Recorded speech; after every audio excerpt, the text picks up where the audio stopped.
Con nuestro invitado de hoy en Nación Vino, sin dudas vamos a hacer un amplio paseo por viñedos, bodegas, experiencias sensoriales y más, porque es un referente de dilatada trayectoria en el enoturismo de Argentina, teniendo a día de hoy más de 15 años de experiencia en el sector.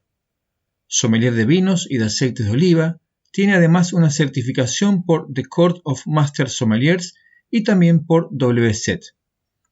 Siendo consultor de enoturismo a nivel privado y además de jefe de turismo y hospitalidad de bodega Luigi Bosca, familia Arisu en la actualidad, es palabra autorizada para hacer una lectura de la realidad argentina, de los rápidos cambios que el sector ha debido implementar por la situación mundial y también de cómo visualiza el futuro de un área de negocios muy importante para todas las bodegas. Comparte también su experiencia integrando dos proyectos y equipos diferentes con los cuales se obtuvieron galardones en la red de grandes capitales del vino del mundo, siendo uno de sus proyectos ganador del oro a nivel mundial. A pocos días de celebrarse el Día Mundial del Enoturismo, este es un episodio cargado de apreciaciones, ideas y consejos para quienes aún no han comenzado y para bodegas que, teniendo su sector de turismo, pueden potenciarlo. Acompáñame ahora mismo al encuentro de nuestro invitado. Mi nombre es Edgardo Suárez y desde este territorio virtual que es Nación Vino, vamos a abrir otra botella repleta de historias.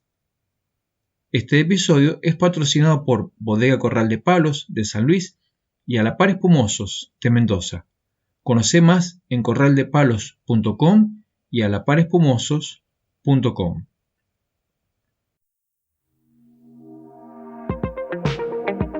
Hola y bienvenida, bienvenido. Estamos a punto de descorchar un nuevo episodio de Nación Vino, así que espero tengas ya tu copa servida para disfrutar este momento junto a quien nos visita hoy. Como cada semana, te proponemos escuchar las historias contenidas en las botellas para conocer más aún sobre esta mágica bebida. Comenzamos ahora mismo a saborear este encuentro.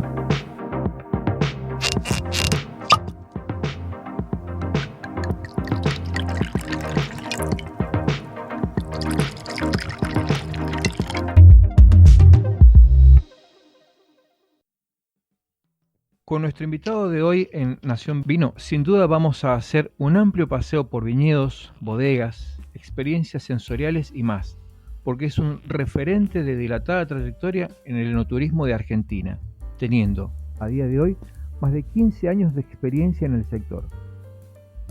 Desde sus comienzos como responsable de cava de turismo en la reconocida bodega Familia Zucardi, hasta su presente como jefe de turismo y hospitalidad de bodega Luigi Bosca, familia Arisu, ha tenido también destacada actividad en bodegas Santiago Grapiña de San Juan, en la bodega Trapiche, tanto en la localizada de Mendoza como también la emplazada en Chapatmalal, Buenos Aires, y el concept store de la misma bodega en el centro comercial Palmares, en Mendoza, y también en la reconocida bodega El Enemigo, Casa Vigil, en Maipú. En el área pública se desempeñó como director de turismo del departamento de Luján de Cuyo, justamente conocido como la tierra del Malbec.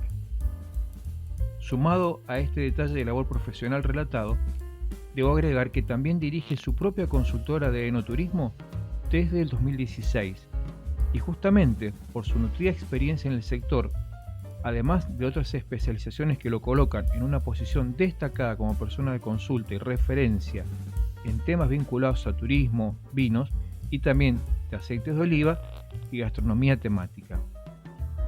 Durante sus años de labor no solo ha contribuido desde su lugar a posicionar excelentes y premiadas propuestas, sino que además ha dedicado tiempo a la formación continua. Así, además de su titulación en Relaciones Públicas e Institucionales, fue agregando a lo largo de estos años diversas formaciones entre las que destaco Técnico Superior de Servicio del Vino por la Escuela Internacional de Gastronomía, Turismo y Hotelería Islas Malvinas, Diseño de Rutas Alimentarias y Caminos del Vino en la Universidad de Buenos Aires, Sommelier de Aceites de Oliva Extra Virgen y es además Sommelier certificado por The Court of Master Sommeliers y también tiene una certificación WSET. Como si esto ya de por sí no fuera muy destacado, déjame decirte que ha formado parte de equipos que han obtenido premiaciones importantes en la red de grandes capitales del vino del mundo. En 2012 bronce en la categoría Experiencias Innovadoras en Turismo del Vino a nivel país, y en 2014 oro en Parques, Jardines y Arquitectura a nivel país y luego a nivel mundial. Dado que al momento de emitirse este episodio estamos a escasos días de celebrar el Día Mundial del Enoturismo, 10 de noviembre, será sin dudas una charla que aporte no solo conocimiento, sino también una clara visión sobre lo venidero, por la situación que el mundo atraviesa actualmente. Por esto es un enorme placer dar la bienvenida a este territorio virtual que es Nación Vino a Gastón Re. Bienvenido, Gastón, ¿cómo estás?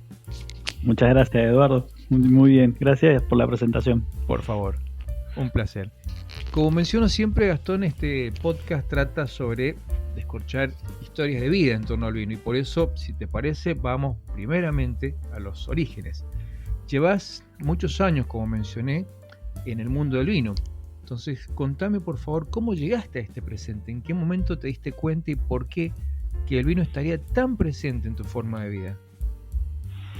Mira, la verdad que uno no se da cuenta de la influencia que tenés hasta que empezás a ahondar en tus padres, en tu abuelo. Esto no lo he contado nunca, pero el otro día mi papá me vino y me contó de que mi papá es mecánico, fue foguista, sí.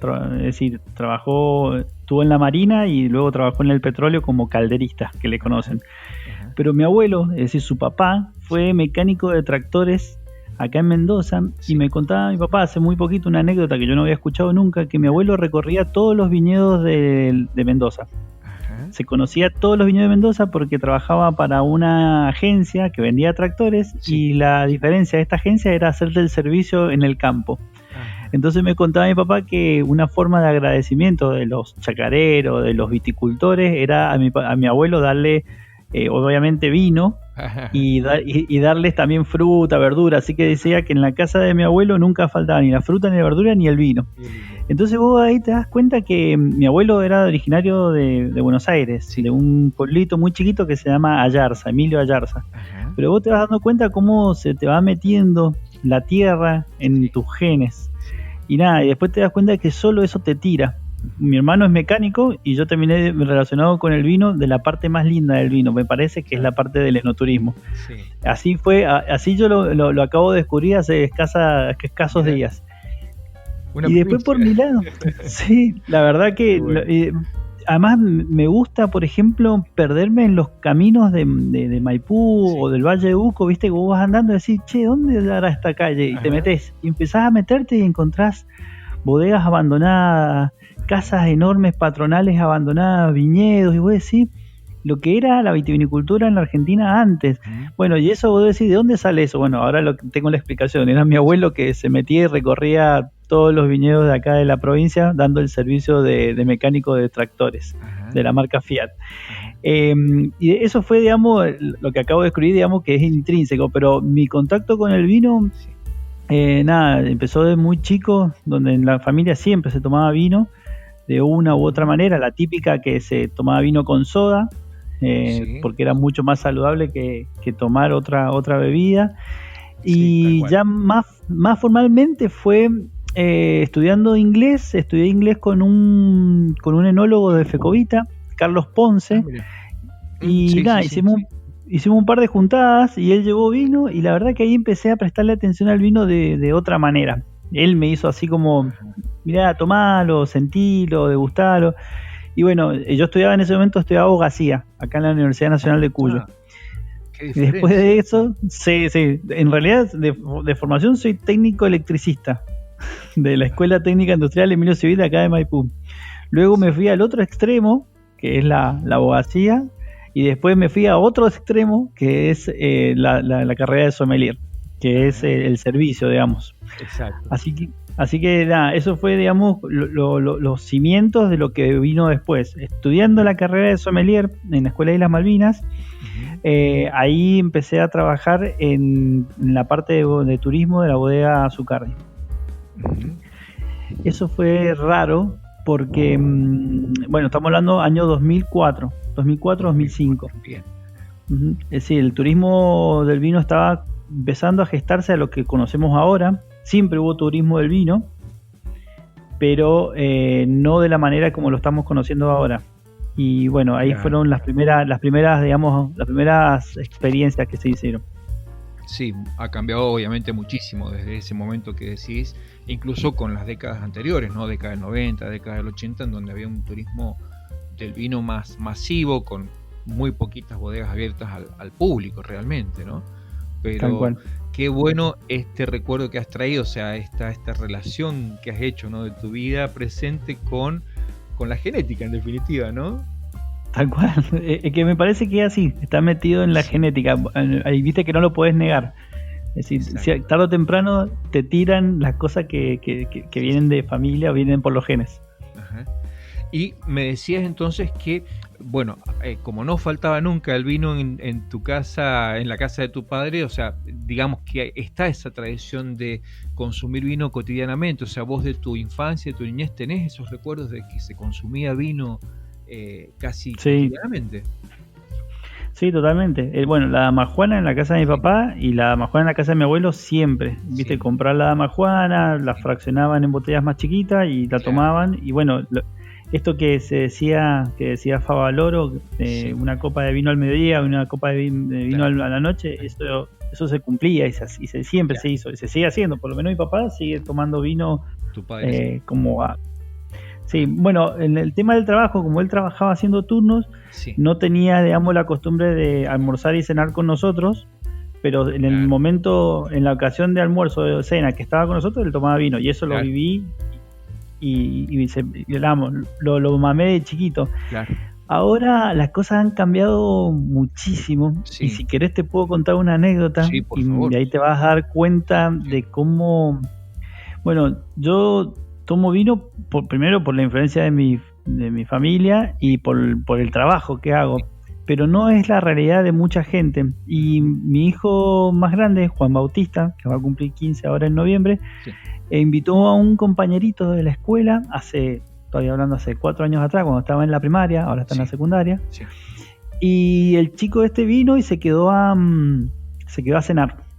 Acá en la casa. Bueno, terminó de cenar, lo llevamos a la escuela, y al otro día de la escuela, cuando voy a la escuela, la mamá del chico viene y me agarra del brazo y me dice: Gastón, ¿vos estás bien?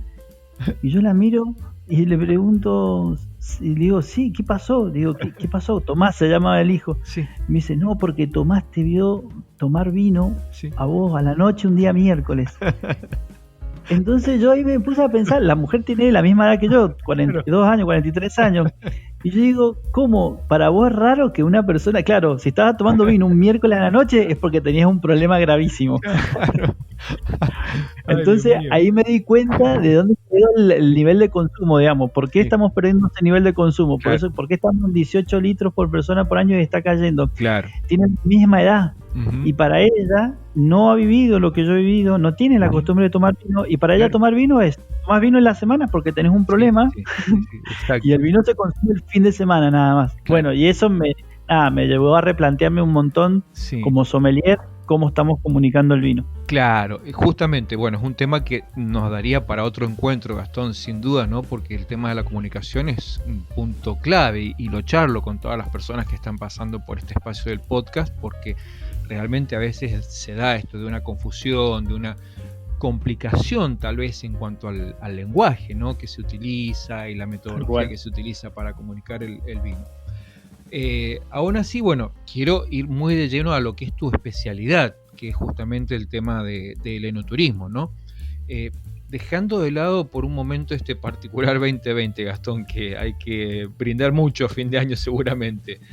Desde tu punto de vista, ¿cómo ves el enoturismo en Argentina en cuanto a variedad y calidad de experiencias? Y si tenés puntos de referencia, ¿cómo lo ves en relación a otros países? Mirá, nosotros los argentinos siempre pecamos de varias cosas. Una, de que somos cortoplacistas. Esto lo dice Martín Lustó en un libro que me gusta recomendar, que se llama Economía en 3D. Y lo otro es que siempre lo de afuera es mejor.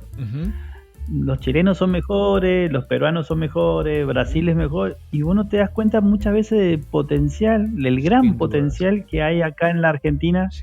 Y mirá, voy a ir respondiendo a tu pregunta en partes. El enoturismo argentino cuando yo comencé, en 2004, como te dije, 2005, solamente había 7 provincias vitivinícolas. Uh-huh. Era Mendoza, San Juan, La Rioja, Catamarca, Salta, Neuquén, Río Negro. Uh-huh. Y ahí Jujuy y demás. Ahora son 18 provincias vitivinícolas. Bien. Estamos hablando que en los últimos 10 años se han incorporado al mapa vitivinícola argentino provincias como Córdoba, Entre Ríos, Buenos Aires, y con una propuesta muy interesante. Sí. No son propuestas, flojas en el sentido de relato o de vino o de estructura, sino con propuestas muy interesantes y que hacen a la diversidad del vino. Uh-huh. Por ejemplo, me tocó el año pasado ir a hacer un asesoramiento técnico a la provincia de Entre Ríos, a través del Ministerio de Turismo de la Nación y de Coviar. Uh-huh. Y cuando llegué a Entre Ríos, yo digo, Entre Ríos, para mí Entre Ríos era río, pesca, uh-huh. Termas, y cuando empiezo a recorrer las bodegas, en realidad bodegas no tienen así bodegas como edificio, como nosotros lo conocemos en el turismo, tienen 2 o 3 bodegas. Sí, exacto. Ellos el turismo lo muestran más que nada con el viñedo. Uh-huh. Y en una de las bodegas que fui, que es en la localidad de Colón, en la bodega Bullies Sermet, uh-huh. me contaba don Bullies, leamos la historia, y ahí escuché una historia que por primera vez en mi vida la escuché, que en el año 1934, si no me equivoco, se prohíbe la producción de uvas y de vino en todo el territorio argentino excepto en Cuyo. Exactamente. Y en ese momento Entre Ríos tenía más de 5.000 hectáreas de viñedo. Sí, señor. Entonces ahí lo que hicieron fue destruir una tradición vitivinícola, o tratar de destruir porque no pudieron, y volvemos a lo que hablamos al principio, les quedó en el ADN, y esta gente en este momento tienen casi 55 hectáreas, tienen más hectáreas de viñedos que Jujuy, por ejemplo, uh-huh. y están elaborando unos vinos espectaculares con un potencial muy grande, a mi punto de vista, como sommelier, para el espumante, por ejemplo. Uh-huh. Tienen condiciones climáticas y el terroir ideal para hacer espumantes de altísima calidad. Uh-huh. Entonces, ¿qué es lo que te quiero decir con esto? ¿Cómo ahora Entre Ríos solo se va posicionando como un destino no turístico y cada vez va a ser más?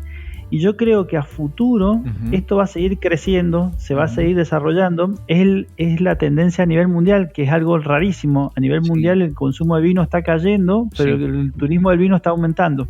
Ah, mira vos, qué buen dato, Gastón.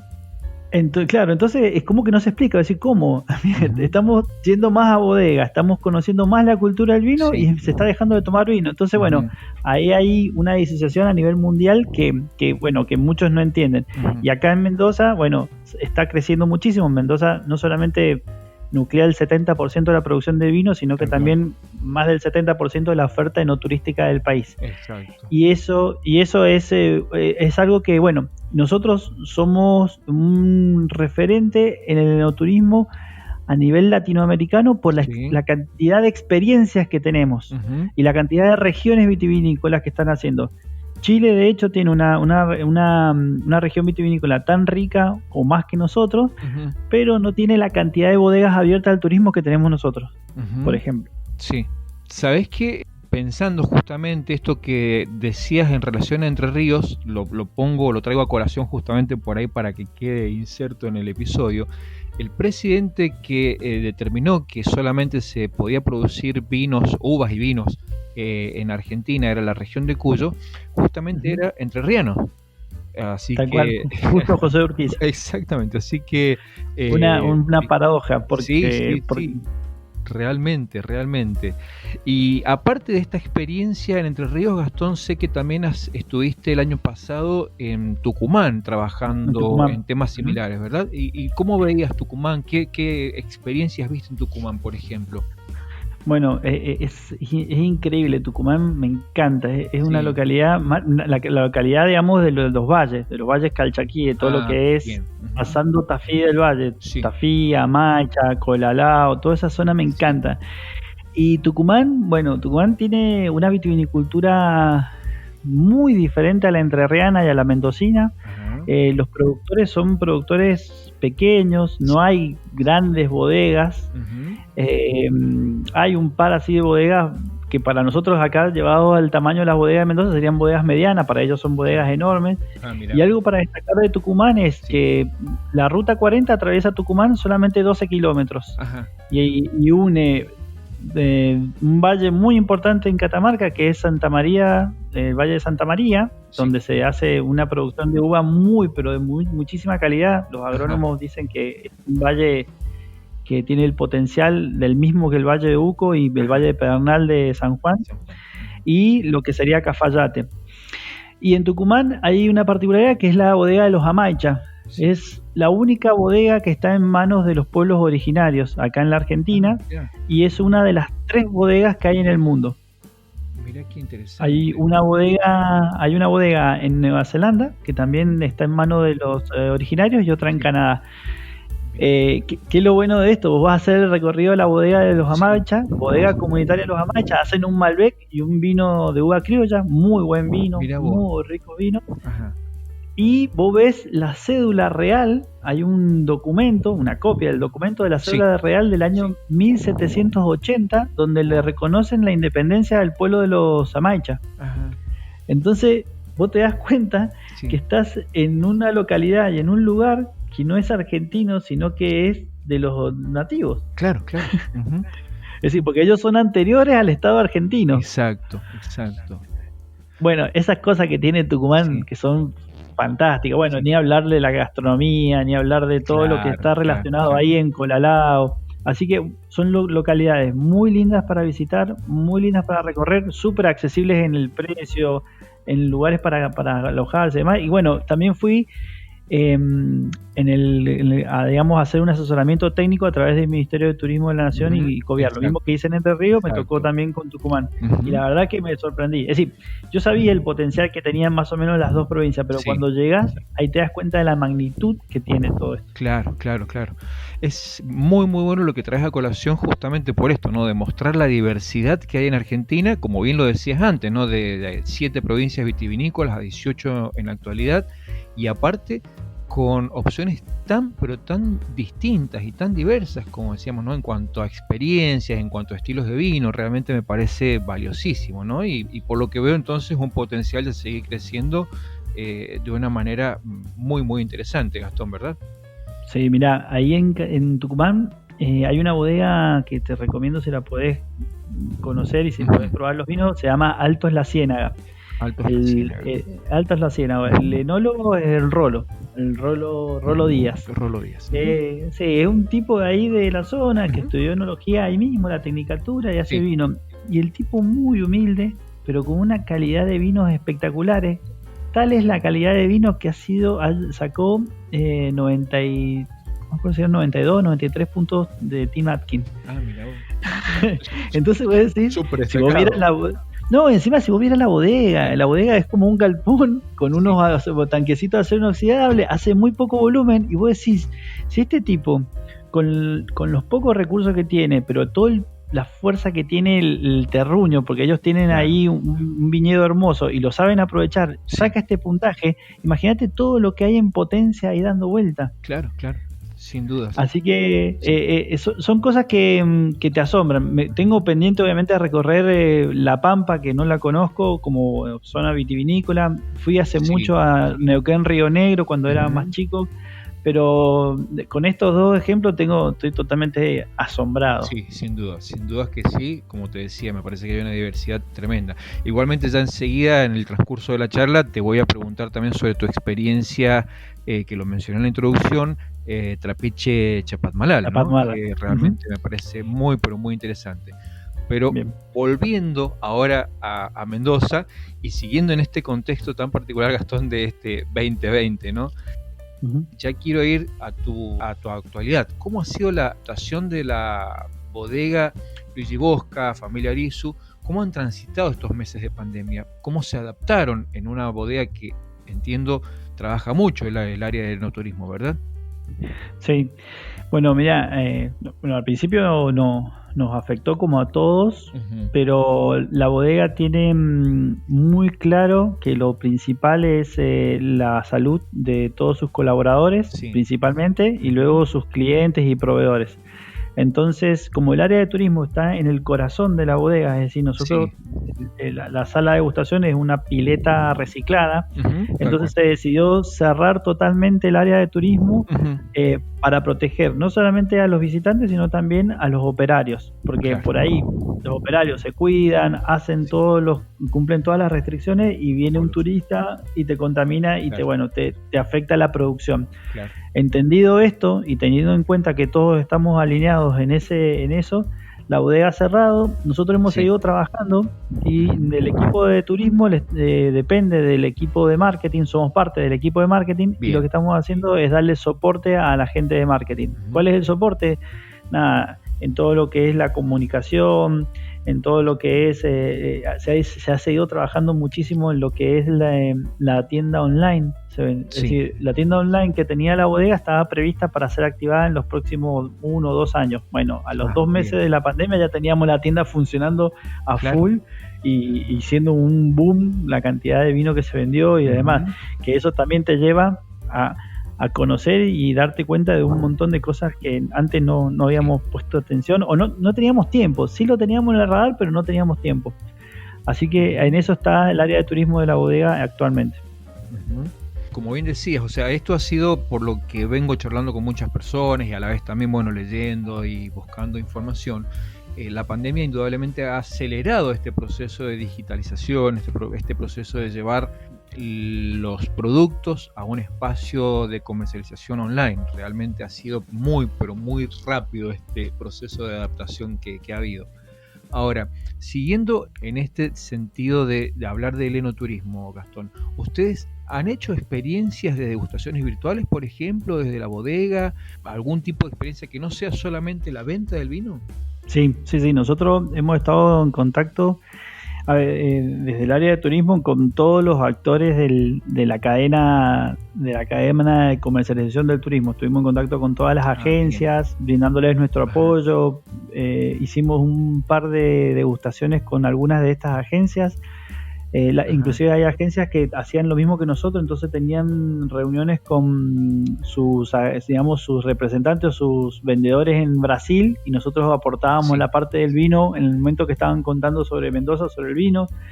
Hemos estado en contacto también con el enólogo. Los enólogos también han estado haciendo degustaciones con periodistas especializados en el vino, contando sobre la marca, contando sobre la cosecha 2020. Así que sí, la bodega no ha dejado de estar en contacto con todos los actores sin hacer todo en forma virtual. Claro. Esperando a que todo esto se reactive. De hecho, ahora se está hablando de una reactivación. Tengamos en cuenta que las bodegas de Mendoza no cerraron. Hay más de 14 bodegas que desde junio están dando almuerzos para el público mendocino y les está yendo muy bien. El público mendocino ha respondido muy bien y están abriendo viernes, sábado y domingo con el aforo del 50% y han estado, por lo menos con eso, cubriendo los costos de la estructura. Y eso es una muy buena señal. Exacto. Mira, en septiembre la Organización Mundial del Turismo y la Organización Internacional de la Viña y el Vino promovieron un encuentro virtual justamente para aportar ideas innovadoras al enoturismo.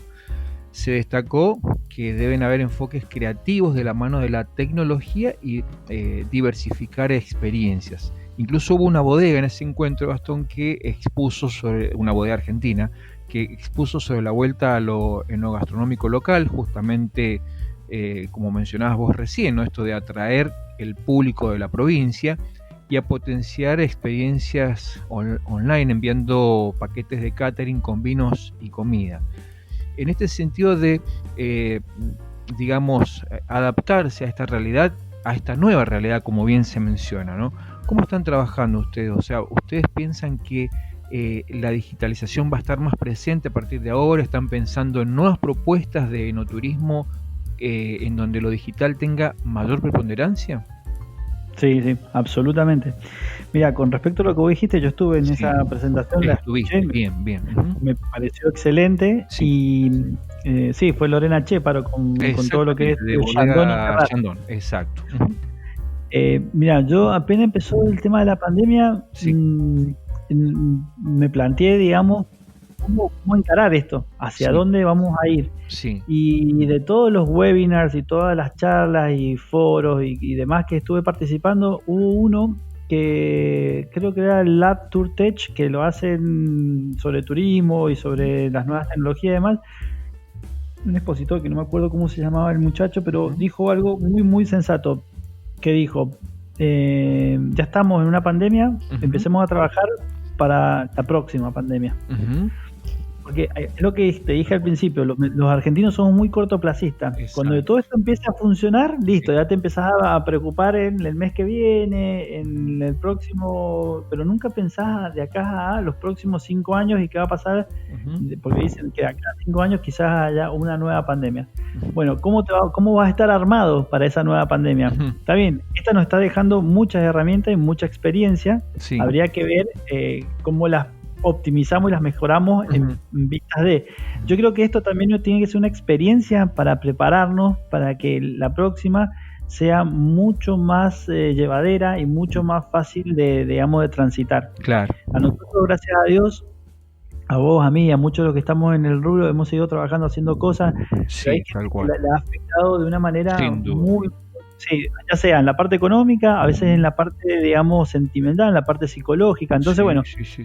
Trabajar para eso. Y lo otro que dijo esta persona fue, trabajemos también en un fondo anticíclico. Es decir, pensemos en que la próxima pandemia nos encuentre con una reserva de dinero donde nosotros no tengamos que desvincular gente, no tengamos que, digamos, achicar tanto las estructuras y poder estar 6 meses, 1 año, trabajando de otra manera sin resignar lo que veníamos haciendo.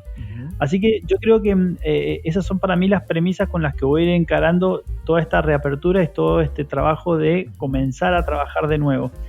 Y una de las propuestas que nosotros hicimos internamente en la bodega es que, por ejemplo, obviamente vamos a recibir gente, pero por ejemplo toda la venta va a ser a través de la tienda. Bien. Entonces, yo a mis visitantes les voy a vender vino, ellos vamos a obviamente incorporar la tecnología contactless, es decir, sin nada de contacto, acercás la tarjeta, Sí, exacto.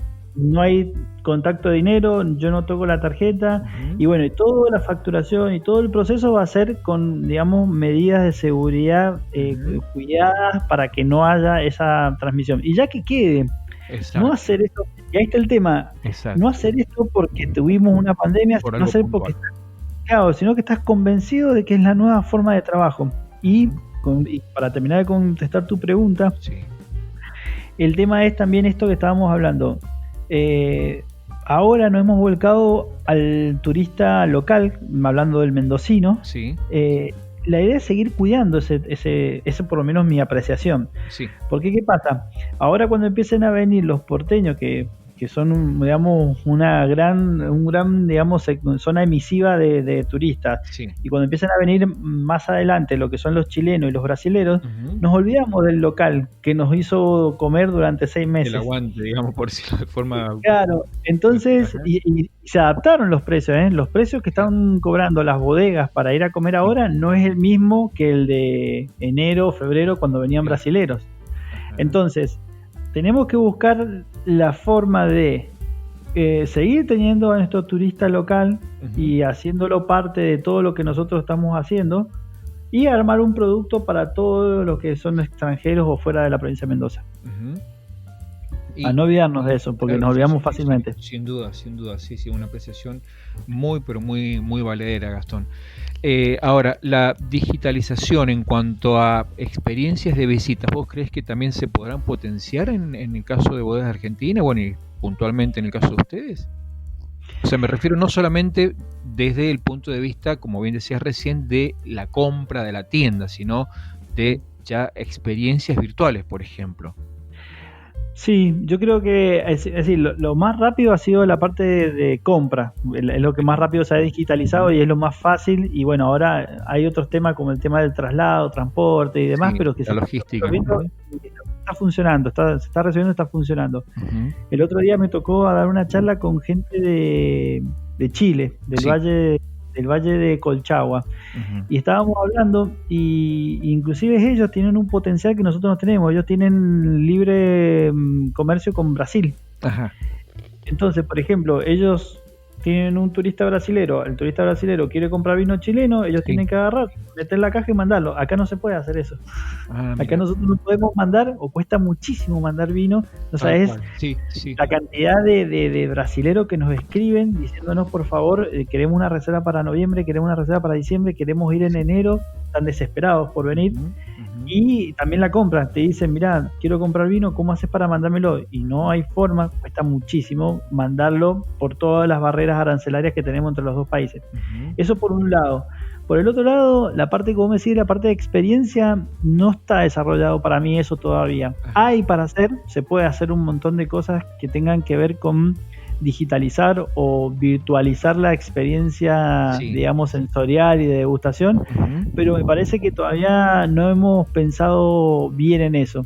No hay nadie que todavía se haya puesto a hacerlo, digamos. Sí, te lo preguntaba justamente para ver si tenías referencias, ¿no? Dada tus vinculaciones, tu experiencia en este mundo del enoturismo, porque, por ejemplo, en el caso de España, conozco, he buscado información, hay varias bodegas que ofrecen tours virtuales de sus espacios, incluso hay una que es Abadía Retuerta Le Domain, cuál es el nombre, que tiene una experiencia sensorial con realidad aumentada, que va desde la visita a la bodega, pasando por el restaurante, que también tiene la bodega, el hotel, el spa, y bueno, la posibilidad de hacer reservas de cualquier servicio de cualquier área dentro de la bodega. Y la verdad que no conozco en Argentina, por eso es que te preguntaba si hay alguna bodega que hoy esté ofreciendo un paseo virtual, por ejemplo, ¿no? Un recorrido virtual por sus espacios, ¿no? Mira, sí, en Jujuy hay un desarrollo de la parte de turismo de Jujuy, donde vos haces como un recorrido virtual de las bodegas. Es decir, vos ves, es decir, te parás como si fuera el Google Street. Claro. Te parás en la puerta de la bodega, te metés y vas viendo la cava. Es muy simple, muy digamos, muy básico, pero bastante bien desarrollado para hacer una aplicación hecha por el Estado jujeño. Lo que vos me decís es una tecnología de muy alto nivel. A mí me tocó en el 2018, gracias a Dios, por estar viajando en España, y estuve en el Museo Dinastía Vivanco en Rioja. Sí, bien, un lugar de referencia. Sí, un museo que recomiendo a todo el mundo que si pueden ir, es increíble. Muy lindo museo. Es decir, tiene cosas muy interesantes, muy parecido a lo que tiene el Museo Santiago Rafiña en San Juan, nada más que a otra escala.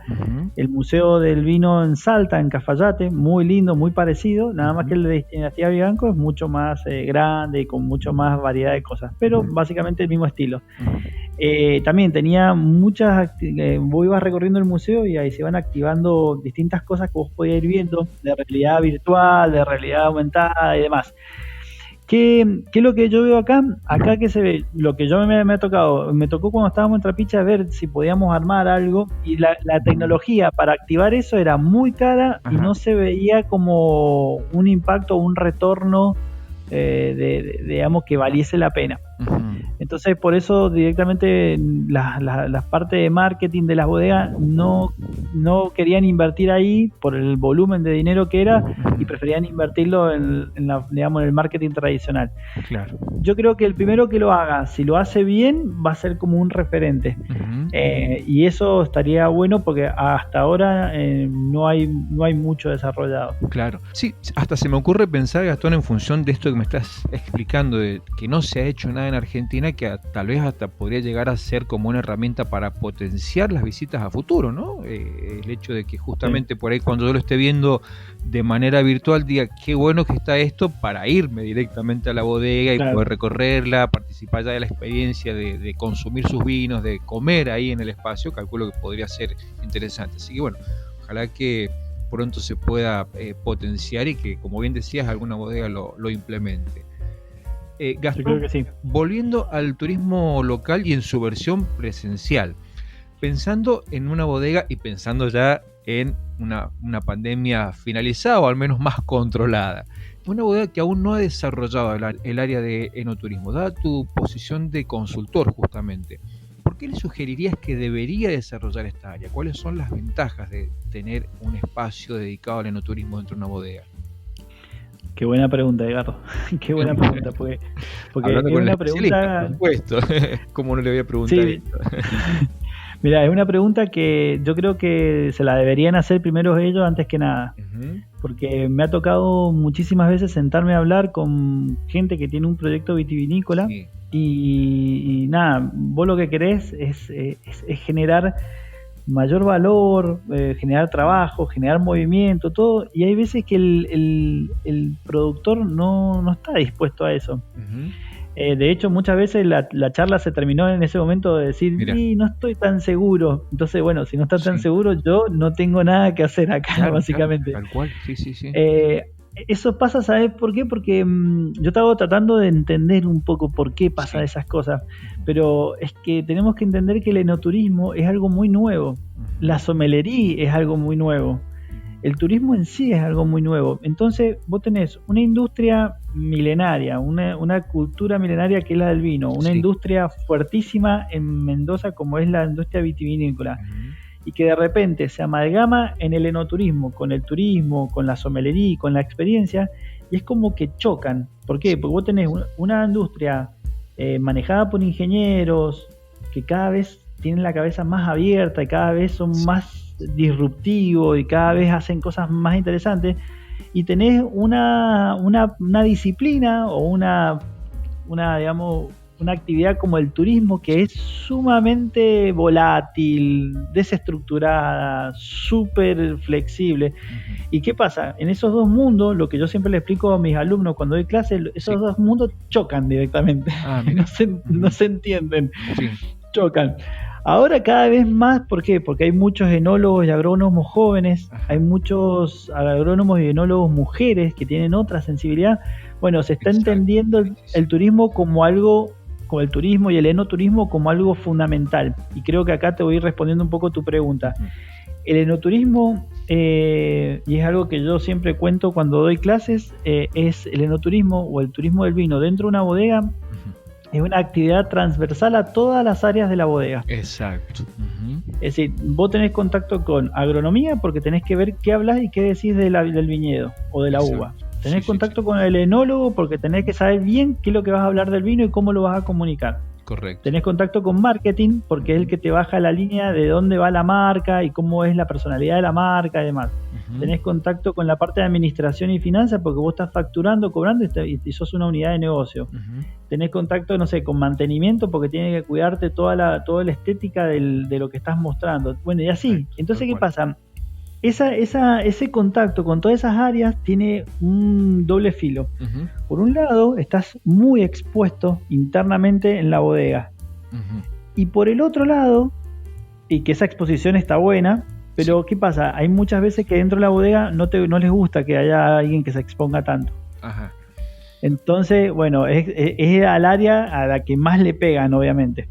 Mira, yo te voy a contar una anécdota que me pasó en Trapiche. Yo en Trapiche trabajé 8 años, desde el año 2008 hasta el año 2016. Bien. Era el año 2015 y estábamos en un almuerzo, estábamos todos de gente de la bodega almorzando, había gente de comercio exterior, gente de mantenimiento, de bodega, estábamos todos en una mesa grande. Y hacía 7 años que estaba abierta la bodega y la bodega siempre abrió de lunes a lunes. Y hablando con la gente que estaba ahí, gente que la conocía desde que había entrado a la bodega, me decían, no sabían, por ejemplo, que nosotros abríamos los domingos. Mira. Entonces vos le decís, claro, vos le decís, pero hermano, soy tu compañero de laburo hace 7 años y no sabés que nosotros trabajamos los domingos. No. Vos decís, bueno, ahí te das cuenta de que es un área que también a veces pasa desapercibida. Claro, los domingos en junio no hay nadie, pero nosotros sí estábamos recibiendo gente, pero ellos como no venían, no sabían que estábamos nosotros. Entonces, bueno, ahí está el tema de que no está bien apreciado o no está bien comunicado la potencialidad que tiene el turismo del vino dentro de una bodega. En una bodega pequeña o mediana, el turismo del vino te mantiene, te cubre los costos fijos de la bodega. Impresionante, realmente. Qué buena apreciación y qué buena respuesta. O sea, súper completa. Podemos charlar un montón más, pero sí, a ver, hay bodegas grandes que tienen el área de turismo y que saben que no es una unidad de negocio rentable, pero ellos dicen, lo vamos a tener porque comunicás la marca, sos una herramienta. Ese era el objetivo que teníamos en Trapiche. El área de turismo de la bodega es una herramienta eficaz de comunicación de la marca a través de marketing. Tal cual. Claro. Mirá, yo te voy a contar otra anécdota de Trapiche. Acá en el Concept Store era la tienda que tenía Trapiche en Palmares. Estuvo 2 años y después terminó el enemigo, el Alevi Hill, estando en la misma lugar y bueno, lo amplió y terminó armando una propuesta gastronómica impresionante. Impresionante. Y el Concept Store tenía un costo entre los chicos que atendían, el alquiler, la luz y demás, de algo de entre 60 y 75 mil pesos por mes. Es decir, casi al año eran 800 mil, 900 mil pesos. Con lo que vendíamos en vino ahí, pagábamos los costos desde el primer año. Es decir, porque los supimos manejar y nosotros desde la bodega le dábamos soporte para que no contrataran más gente y demás. Exacto. Entonces yo le decía al chico de marketing, yo le digo, ¿para qué tenés el Concept Store acá abierto? Y me decía, ¿sabés cuánto me salió a mí un cartel en la avenida Lugones en Capital Federal? Ahí me sale 60 mil pesos por mes.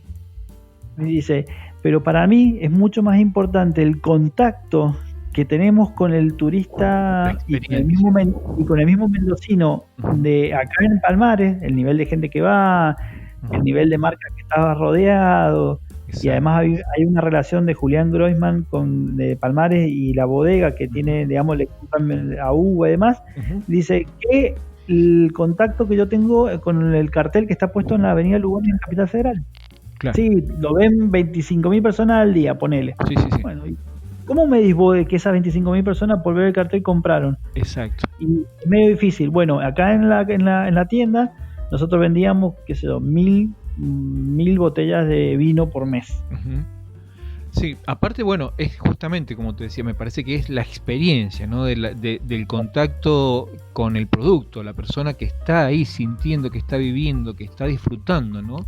Y creo que la experiencia va mucho más allá de el impacto visual, va a una experiencia sensorial, a una experiencia emocional, así que creo que es realmente muy valedera tu apreciación. Ahora, permitime ampliar un poquito más en este tema, Gastón. Todas las bodegas tienen como, digamos, punto cúlmine la degustación como fin de visita, ¿correcto? Sí. ¿Cuál sería la manera, justamente pensando en estas bodegas, como te decía recién, que pueden llegar a incursionar en desarrollar el área de enoturismo? ¿Cómo se encuentra un diferencial? O sea, ¿cómo hacen para construir un diferencial que vaya más allá justamente de la degustación del vino, teniendo en cuenta que, bueno, que las diferencias en los vinos pueden estar desde ya? Para conocer la excelente respuesta que Gastón comparte para esta pregunta, te invito a escuchar la segunda parte de nuestro encuentro. Mi nombre es Edgardo Suárez y desde este territorio virtual que es Nación Vino vamos a seguir descorchando historias. Visítanos en nacionvino.live, sumate a las charlas en las redes sociales, donde nos encontrás como Nación Vino en Facebook, Instagram y Twitter, y también podrás suscribirte para recibir notificaciones en tu plataforma preferida. Estamos en Spotify, Apple y Google Podcast.